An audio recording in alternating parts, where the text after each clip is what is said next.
Regarding the story of Constance, also known as Connie, huyo student fulani kutoka Murang'a University mwenye alikufia kwa BNB pale Kileleshwa after ameanguka kutoka 6th floor akiwa na chali yake, na kwamba hiyo story imeanza kuteka another new shape manzi.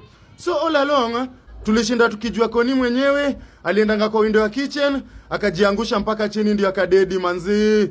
Autopsy imetokea and you can't imagine kitu inasema. So inasemekana alia before chali yake by which anajita Tony Odhiambo walikuwa na yeye kwa hiyo ya BNB. Chali yake wakati alishikwa alisema Connie mwenyewe alienda kasimama kwa window akajirusha tia yako included kwa hiyo story. Autopsy na reveal before Connie angushwe alipigwanga vibaya sana manzi.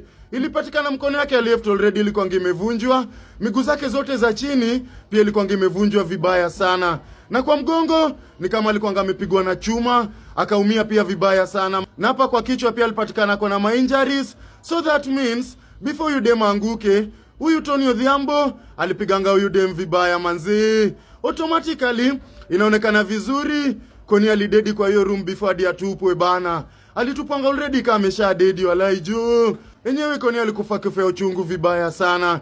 We demand justice for Connie walai. Hii kitu inauma vibaya sana. Na ndio mimi sometimes miuka hivi najiuliza, hii energy ya kuwa mtu anatoanga wapi? Lakini unachukua mtoto wa wenyewe, mtu alikuwa na future yake bado ni student, alafu unampeleka kwa room ya BNB, unaanza kumvunja ukimpiga mpaka dedi manzi. That is so wrong walai.